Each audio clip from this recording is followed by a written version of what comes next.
चलिए आज चलते हैं आचार्य श्री महाश्रमण जी का प्रवचन सुनने में जा रही हूँ और आप लोग भी मेरे साथ चलिए। तो हेलो दोस्तों, सादर जय जिनेंद्र, कैसे हो आप सब। तो नए दिन की नई शुरुआत में आप सभी का स्वागत है और स्वागत है मेरे इस चैनल पे नए व्लॉग के साथ। नीचे आने के बाद पता चला कि गाड़ी का टायर पंचर हुआ है, तो अरियंत की एक्टिवा ली और उसके बाद क्या है, ये मुझे सोच रहे थे कि छोड़ दूंगा जाते वक्त ऑफिस, लेकिन गाड़ी का टायर देखा पंचर है, ये है वो है, ऐसे करके थोड़ा लेट हो गया। फिर मैंने तो ऑटो ले लिया। मैं ऑटो करके जा रही थी, मैंने बोला आप अपने ऑफिस चले जाइए, नहीं तो दोनों के लेट हो जाएगा। तो मैं ऑटो लेके आ गई हूँ महाराज के ठिकाने। आप लोगों को तो पता ही है कि 4 महीने यहाँ पे हमारे गुरुदेव आचार्य श्री महाश्रमण जी का चौमासा था और ये है बाहर का पूरा लुक। अब ऐसे लग रहा है कि 4 महीने तो हो गए पूरे, परसों अब यहाँ से गुरुदेव रवाना हो जाएंगे, विहार कर जाएंगे। तो ऐसे मन में इतना ऐसे लग रहा है कि फिर उसके बाद क्या, खाली हो जाएगा पूरा, कुछ भी नहीं होगा यहाँ पे। तो ऐसे मन में बहुत ऐसे विचार आ रहे हैं कि फिर एक गुरु पधारे हुए रहते हैं तो बहुत मन में उत्साह रहता है। वैसे तो 4 महीने का चौमासा जहाँ भी जो भी होते हैं, संत का होता है या सत्यों का होता है, यहाँ पे सूरत में जिनका भी होता है, तो 4 महीने तो ऐसे ही धूम रहती है। लेकिन जब गुरुदेव पधारे होते हैं तो कितनी भीड़ रहती है, कितने लोगों का बाहर से आना जाना, मिलना, विदेश से, परदेशों से, गाँवों से, हर जगह से यहाँ पे गुरु के दर्शन करने संघ आए थे, लोग आए थे, बहुत ही था यहाँ पे। जब जहाँ गुरुदेव पधारे होते हैं तो वहाँ की व्यवस्थाएं तो बहुत अच्छी होती है। तो आप देख ही सकते हैं, इस साइड पूरा पंडाल बना हुआ है और इस साइड पूरी कोठड़ियाँ, रहने की जो व्यवस्था थी वो बनी हुई थी। तो चले अब चलते हैं अंदर व्याख्यान सुनने के लिए। तो आज भी देखिए इतनी भीड़ है। अभी तो मैं 9 सवा 9 बजे आ गई थी, उसमें भी इतनी भीड़ है और धीरे धीरे जैसे थोड़ा टाइम और होगा, 15-20 मिनट बाद तो ये पूरा भर जाएगा। 9:30 बजे, पौने 10 बजे तक तो सब आ जाते हैं व्याख्यान सुनने के लिए। तो बस मैं भी यहाँ पे अब बैठ जाऊँगी व्याख्यान सुनने के लिए और समाई करूँगी। तो उससे पहले आपको यहाँ का पूरा दिखा देती हूँ कि कैसा पूरा हॉल बना हुआ था। तो यहाँ पे 4 महीने गुरुदेव विराजे थे, संत सत्या इतनी मतलब सब आए हुए थे, तो इतना अच्छा लगता था कि हाँ हमारे गुरु आए हुए हैं। एक उत्साह था, एक उमंग थी। और आप लोगों को भी मैं इस व्लॉग में गुरुदेव के प्रवचन और सत्यों के, संतों के प्रवचन सुनाऊंगी। सफल हो सके उसमें त्याग प्रत्याख्यान की भी बात भी, कैसे गोचरी कराना, कैसे त्याग प्रत्याख्यान आदि आदि अनेक बातें हैं। तो मुनिश्री सुनीलमल जी स्वामी नाटकों को मैंने देखा, वो गुरुदेव तुलसी का बढ़िया मर्यादा महोत्सव हुआ, संभवतः उससे पहले मुनिश्री का बढ़िया में प्रवास हुआ था। तो वो मैंने देखा उन दिनों में वो बढ़िया के लोगों में और तो यूँ बॉम्बे जब आचार्य महाप्रज्ञ जी पधारे तब भी मुनिश्री सुनीलमल जी स्वामी नाटकों पहले मुंबई में विराजमान, जलगांव पधारे तो तब भी उससे पहले चौमासा मुनिश्री का नाम हुआ।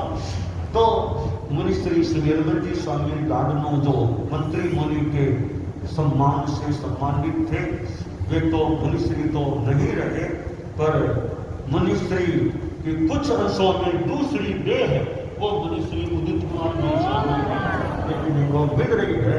तो यह चतुर्मास भी जो हुआ है ऐसा प्रतीत हो रहा है, इसमें मुनिश्री उदित कुमार जी स्वामी का भी एक अच्छा रोल या वो भी उचित हो वो शब्द काम ले लें, वो मुनिश्री उदित कुमार जी स्वामी का रहा है। और भी हमारे साथियां और भी रही है, साथियां के भी कई चतुर्मास में अनेक कार्यक्रम, अनेक उपक्रम भी सूरत में चले हैं। तो ये साधु साथियों का मुख्य यादव या चतुर्मास का क्रम हुआ और वह परसों संपन्न होने वाला है। तारान सिद्धम अभयपयाम सच्चे सुयाहन वज्रम वयंती तवे सुया उत्तम रतम बचेरम लोकुत्तमे समने नाय पुत्ते। तो परसों यहाँ से बिहार है, साधु साथियों को भी सूचना जैसे पहले भी दी होगी, लगभग 8:40 पर प्रातः है हमें उन मकानों को छोड़ना है। और यूनिवर्सिटी वालों को मतलब अभी संभला रहे हैं कि हमारा परसों 9 बजे के बाद वो बिल्डिंग सब आपको पहले ही संभला रहे हैं, सब आप संभाल लेना अपनी बिल्डिंग को, हमने काम किया है। और 8:40 के आसपास है। तो 8:40 से पहले सामान्यतया कोई बिहार नहीं करे। 8:40 से पहले कोई बिहार, बाद में तो भले कर दे, पहले ले दे तो ठीक है। और 8:40 का बिहार है। तो और परसों भोजली करें तो संत साथियां परसों सुबह भोजली। ऐसे ही अपने वक्तव्य में एक दिन बोला था, यहाँ पर अधिक से अधिक मुमुक्षु भाई बहनों की हो सकती है, मुमुक्षु भाई बहन हो सकते हैं, परंतु जैसे ही ये सघन साधना शिविर लगा, उसमें परिवार वालों ने अपने बेटे बेटियों को जिस प्रकार से प्रेरित किया और भेजने का प्रयास किया, ऐसा लगता है कि गुरुदेव जो चिंतन आचरण का है सघन साधना शिविर के लिए, यह वास्तव में ही एक अच्छा उपक्रम है, जिसके माध्यम से लोगों में जागृति भी आएगी और बच्चे इस और आध्यात्मिक विकास भी करने का प्रयास कर पाएंगे। और वर्तमान में आचार्यवर गुजरात में, सूरत में चातुर्मास कर रहे हैं, और इस सूरत चातुर्मास में मैं देख रही हूँ लोगों की भीड़ को, और हमारे व्यवस्थापकों ने इस प्रकार के स्थान का चयन किया जहाँ पर आसानी से लोग पहुँच सकते हैं। एक बहन को मैंने पूछा कि कितनी बार आती हो? उसने कहा सुबह मंगल पाठ सुनने के लिए आती हूँ, व्याख्यान सुनने के लिए आती हूँ, मध्याह्न में क्लास कार्यशालाएं लगती है तो उसमें आ जाती हूँ, और शाम के समय प्रतिक्रमण में पहुँच जाती हूँ। और उसके बात को सुन करके मुझे राजस्थान की याद हो आई। राजस्थान में जैसे बहनें दर्शन करने के लिए आती हैं, बार बार साधु साथियों के पास में पहुंच जाते हैं, वैसे ही यहाँ पर हमारे बहनों का, भाइयों का बराबर आगमन हो रहा है। एक राजा था। राजा के मन में एक संकल्प उठा कि मैं राज्य में जितने भी नागरिक हैं उन सबको दान देना चाहता हूँ, सबको अपने खजाने से कुछ देना चाहता हूँ। और राजा ने वैसा प्रयास भी किया। राज्य के लगभग सभी नागरिकों को लेन देन रूप में राजा ने दान आदि के द्वारा अपना संकल्प पूरा करने का प्रयास किया। और राजा ने जब जानकारी की कि मेरा संकल्प पूरा हुआ या नहीं, तब राजा को जानकारी मिली कि हमारे राज्य में एक किसान है, वह आपके पास नहीं आया है और वो आना भी नहीं चाहता। अब राजा ने सोचा कि मेरा संकल्प कैसे पूरा हो।